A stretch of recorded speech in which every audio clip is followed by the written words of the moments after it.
I know you're all about the martial arts journey and everything, so getting to fight, rematch a guy in this scenario all these years later, is that like a fun thing for you to kind of see your growth and your development over the years? Yeah, man. It's business. That's all it is. Listen, fighting is about whoever's left standing, nothing else. There was a moment in my past. He capitalized on it. He had a different route to get to where he is. He became world champ, had a few success. I had a separate route as well. I became the ultimate guy in the Ultimate Fighter. And, you know, it's a story.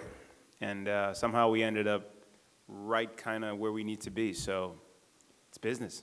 Is this something you thought would ever happen? In the back of my head, I knew, you know, at some point I would, you know, fight him. He's a name, I guess. Of course, when I got the word for it, I was like, he's kind of behind me, and I'm trying to look at the whole business aspect of going forward. You know, there's guys that I want, because I like to fight people that bring the best out of me. And of course, that's never the case. It's like either, you know, the staff's like, yeah, no, we ain't giving you that fight. And I was like, all right, and what do you got? Well, we got this guy. And I was like, oh, shit. So you got to make a statement when you go out there. So it's a hit and miss. You know, I wanted Till for a while. I wanted to beat his ass, but you got to earn him, I guess, you know. But it is what it is, man. He's what is he? He's my age, and, you know, I'm not going to look at his last performance and just use that. I know his threat. He knows mine, and it's just an opportunity for both of us. When it got delayed last time, was this just kind of like, again, all good? Are you just used to the stuff by now? It probably just rolls right off your shoulder. Man, what a lot of people don't know is if I can even go back to last year, which to me this is even more of a story. You know, with the pandemic and everything, I was in Dallas for a while, you know, just training because, you know, Coach Safe was like, all right, I want you to stay out here, stay active. I lived in Vegas, so my house is in Vegas. I had to go to Dallas, and I'm paying over there in Vegas. I'm paying over here in Dallas. You know, I remember at one point I had to dip into savings. I'm like, I don't want to stop that momentum. So I had to stay in Dallas, Airbnb, I rent cars and all that stuff. And I'm like, what am I doing? And then with the fights getting canceled back to back, it was a cluster, man. I can't tell you how unmotivating it was to be training, not knowing what's going to happen. The fights were pulling out. And then there's financial part where I'm paying for that and I'm paying for this. And, of course, everyone's just going out of their mind because, you know, it's a pandemic or whatever. But the genius thing I did, I didn't quit. And, of course, having the right people like my coach, I called him. I remember having a broke-down moment. I was like, hey, man, I can't do this. I'm checking out.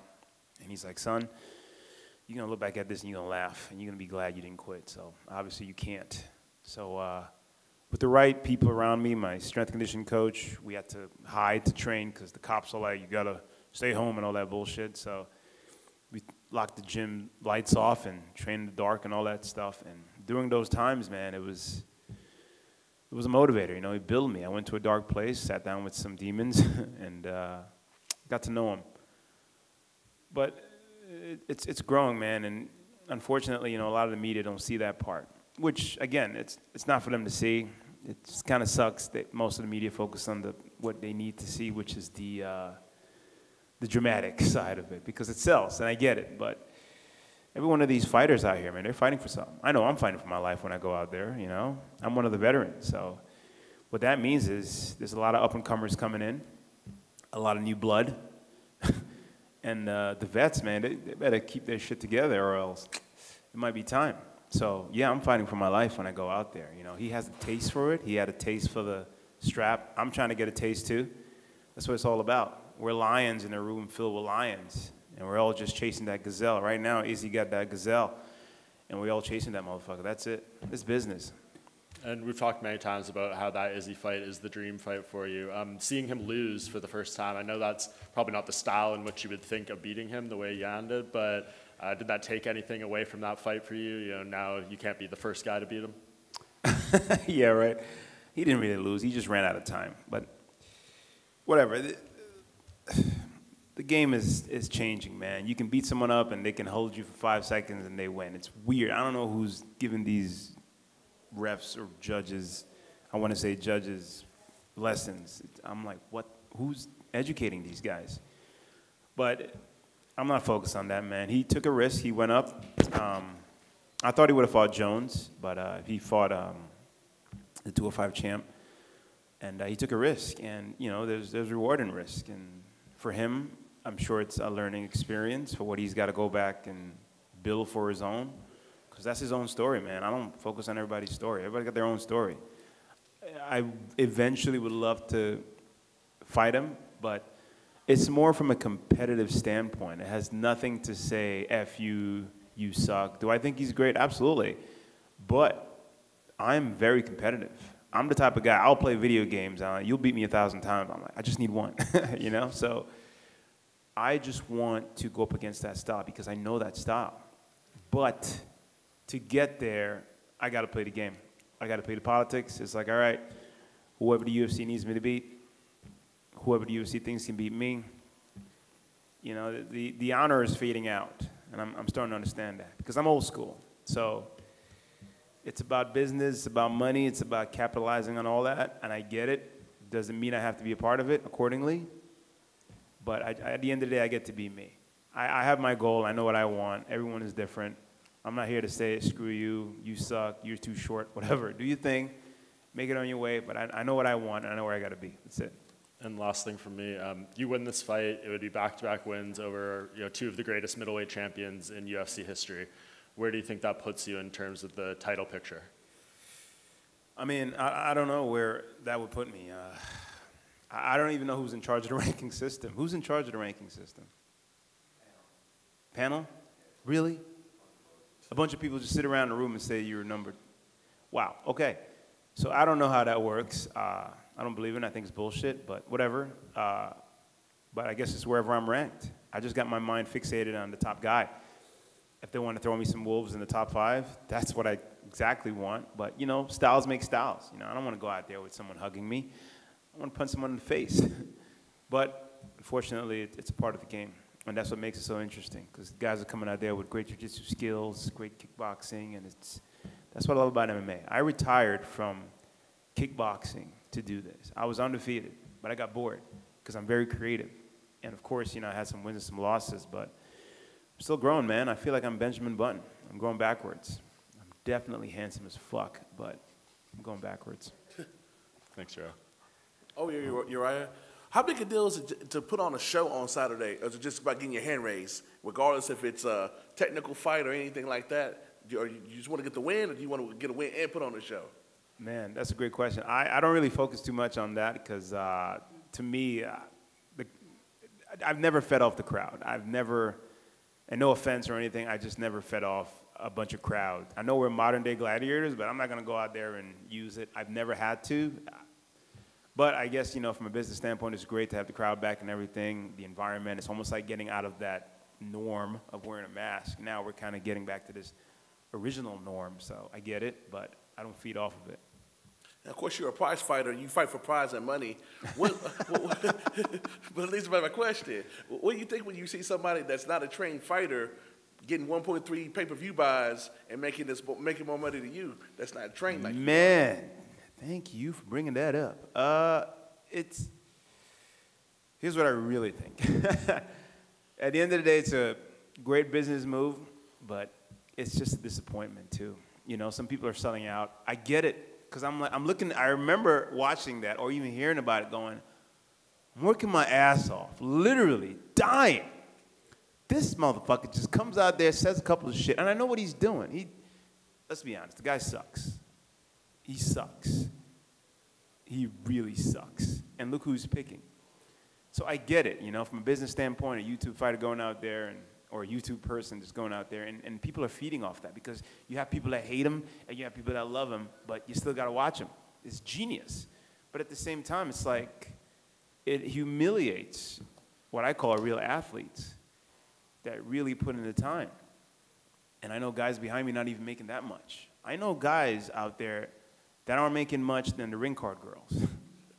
So if he come knocking on your door, you and Coach Safe's door, wants you to be his next Ben Askren, what do you tell him? I say, I'm going to knock you the fuck out and thank you for the opportunity. That's it. Because we all know I would kill him. I would tell him this. I would tell him, bro, I would literally beat you with one hand. You don't deserve my right hand. And I will do it for free. That's how confident I am. Right, over here, other side. Were you at Tiger Schulman's your first time you fought Chris? Oh, yeah, that gym. Yeah, I was there a long time ago. That was years ago. Yeah. Was there any rivalry in the build-up to that fight? Because I know, like, the Northeast MMA scene's have some good rivalries between the gyms. I wasn't too familiar with the rivalry thing. I just knew that at the time where we were at, you know, especially with gyms, there's always going to be that we're better than you, blah, blah, blah. I get it. I was young in the sport, of course, but here's the thing, man. I'm from New York. He's from New York, but he's from Long Island. A lot of New Yorkers, I'm sure I'm going to get trouble for this, we didn't count Long Island as New York. It's like, all right, you're part of the borough, bro. We got you. It's like Long Island, they call it. But I get it. And every time I go to Long Island, I've always had bad experiences. It's like, yo, what's up with these assholes, man? It's like, all right, whatever. But I guess that kind of brought some rivalry or whatever you want to call it. I just remember the night when we went out there. A lot of his guys were just, you know, that macho-ness. I'm like, who are these T-shirt wearing motherfuckers, you know? But whatever. I was young in the sport. I was a little distracted, and he got the best of me that night. But well, I guess we don't like Long Island. I don't know. I don't care now. Nothing wrong with that. Yeah. And New York is Queens, Manhattan, Brooklyn, Bronx. Not upstate. That shit don't count. Fair. That's where the buffalo roams. And then you gave an interview with my colleague Mike Heck where you got in pretty detailed about like your inner demons and having, I think it was, you phrased it as you had a conversation with little Uriah. And it seemed to resonate with a lot of viewers. Like they really resonated with that conversation. Did you get any feedback from fans or fighters after that talk? Yeah, I actually got a lot of messages, surprisingly. I actually got a bunch of mails, too, that was sent to Forest MMA. Which, you know, I mean, I get a great platform to talk about real stuff, and regardless of, you know, whatever the media wants to use and post, I get to be me. And I look at it this way. There's somebody out there that probably needs some type of message that I'm going to say at that given time. I think 2 or 3 fights ago, my sister almost committed suicide, and the build-up for that fight was probably one of the hardest things I ever went through because I grew up with my little sister, and she's not little, and I just remember my mom, you know, she kind of found her, and it was just a horrific experience, and this was like maybe a week before the fight, so I couldn't be there. I wanted to, and damn, you just had to get me with this. And it was a tough time, man, and I was just happy that she came out of it, and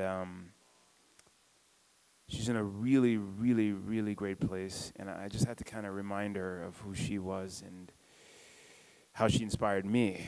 And man, she finished school. You know, she got a bunch of opportunities. She was on the Kelly Clarkson show the other day, and I was just like, man, I'm just so glad you're still here. And, you know, depression is something that a lot of us go through, man, and nobody wants to talk about it. I've been depressed. Last year, I was so depressed. You have no idea, man. I was like, I'm done with this shit.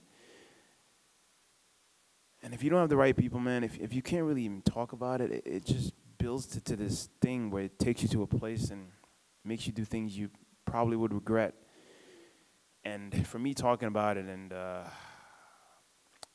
guess I hit home with a lot of people who are actually going through it, makes me say, wow, you know, it's bigger than I thought. It wasn't just her situation. It's really big. I mean, we mask it so well. Look at Robert Williams, man, and Happiest Dude Alive. I was like, wait, that guy was depressed? So you never know, man. You just never know. And as hard as it is to be nice, it's really hard to be nice. You got to try, because you might get up and go to Starbucks and that dude's just having a shit fit of getting your coffee. Like, what's wrong with this motherfucker?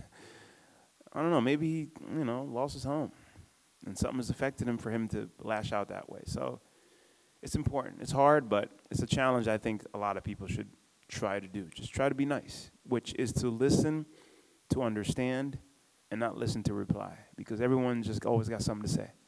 Just listen to understand. Everybody's different. Just try to understand. How about that? How about you just shut the fuck up and just listen to understand. We don't always have something to say, and that's the problem. Sorry, I went off a little bit. Got deep. You had also said that in the past you would respond to people on Twitter being like, "Send me location." You still doing that? I've toned it down a little bit on the whole send me location. DMX said a beautiful quote. I posted it. He's like, you got to expect people for who they are. Expect a snake to be a snake. Expect a snake to bite you. That's what a snake does.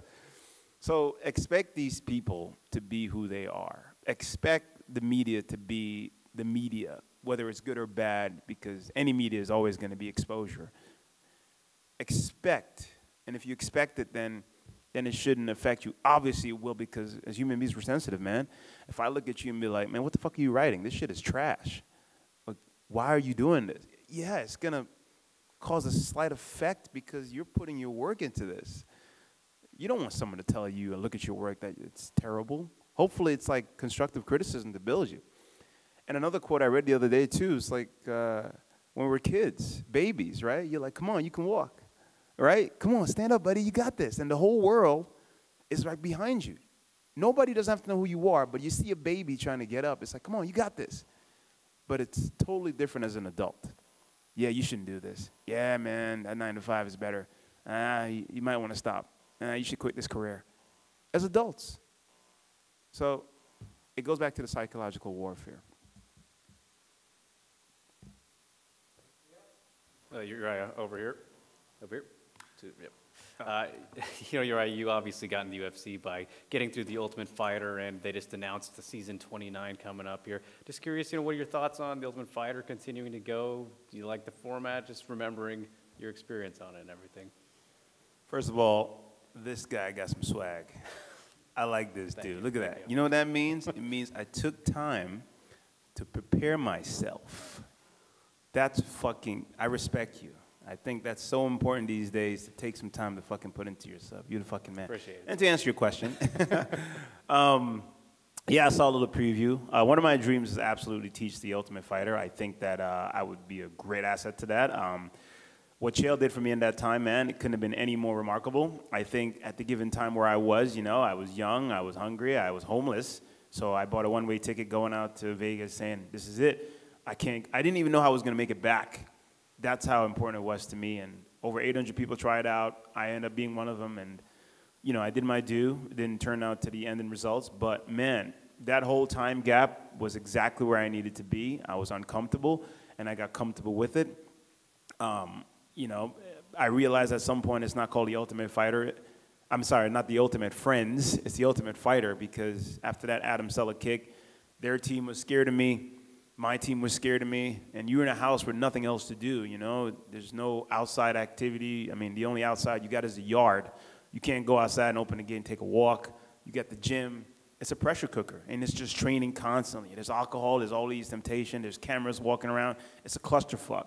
And at maybe the week 4, I got, you know what? Let me zone in on this and take the advantage. And, man, it was such a great experience. I would do it again, to be honest. I think it was a great experience. You mentioned the Adam Sella head kick right there. Do you think that gets enough appreciation for, one of the greatest knockouts ever? It's a little unappreciated, I think. You know what? It's funny. I think even the UFC posted this. They said, greatest tough kick ever? Question mark. Like, what the fuck do you think? I think it is. If you're going to keep posting that and ask, what do you think? But I get it. It's just to have people comment and all that stuff. But hell yeah, it is, man. I mean, I feel like I'm a one-hit wonder with that. I can save a baby out of a fucking burning plane. No one will remember that. They'd be like, yeah, that's cool. But that kick you did, that's better, But, hey, it's my signature. I'll take it. Absolutely. Thanks, Uriah. Best of luck, man. Thank you. Hey, Uriah. What would you contribute most to your 3-fight win streak? Who did I beat? Bevon, right? Bevon Lewis. I forgot the last 3. Carlos? Antonio Carlos Jr., Bevon Lewis, and Anderson. So what would I contribute to it? Those 3 fights were different. I think the Bevon Lewis fight, I was in, I found my sister that week, and she was all messed up. So, I was a little bit out of my head, and I got in my head and fucking knocked him out. the Antonio Carlos Jr. fight, he was a friend of mine, and it was weird. And I remember making a decision. We were in Sweden in some type of weird underground place. I'm not going to talk about that. But I made a decision with my coach, and he was like, I think you should take this guy. And I was like, I'm like fighting my friends, but all right. And the thing is, I didn't know Antonio Carlos Jr. was a world champion, and I had no idea. If I had known, it probably would have fucked with me a little bit, but I didn't know. And, it made it a little easier because we knew each other, but it was just business, and, of course, we were all hugging and stuff. There was a moment we were hugging, like, a couple of days before the fights, and my coach was looking at me like, what the hell are you doing? Why are you hugging this guy every second? I'm like, oh, we're buddies. But Anderson was probably, just leading up to that fight, even the night before, I didn't even sleep. I was just like, this is actually happening. This is happening. I remember standing on my buddy's roof looking at this guy. Now I'm actually going to be in front of him. It's a clusterfuck. But, we went out there. I tried to stick to the game plan as much as I could. The thing a lot of people didn't realize, man, Anderson is tricky. It might have not looked like much, but that dude was doing so much. His range was so perfect. I felt like he was setting me up because every time I was jabbing him, he just moved just at the right distance. I'm like, this mofo is trying to catch me with something. So I had to switch, and then he switched. So that, what you guys saw of nothingness was a lot of shit. And I think by like round 3, I had to kind of mix it up, and round 4 it ended up happening. But, you're only good as your last fight, they say, right? But it's up to that person to realize how good he is. It's not for everyone else who's watching. It's what you can see, but every fight is different, man. Every fight is different. So I take what I can from that, and I just move forward amicably so I can grow. It's all about growth. And last one from me. What do you think defeating Chris Weidman right after defeating Anderson Silva does for your stock in this division? Stock? I still have those? Stock? I never thought about the stock thing, but I think it's just, I fought him years ago. I guess it'll look good on my resume. I haven't thought that far ahead, to be honest. I just think that he's in my way to get to where I need to be. I was looking for someone else. They gave me him, so I had to switch my mindset. And, I went over him would, be a little more satisfying because he was the first guy that gave me my scar. So, yeah.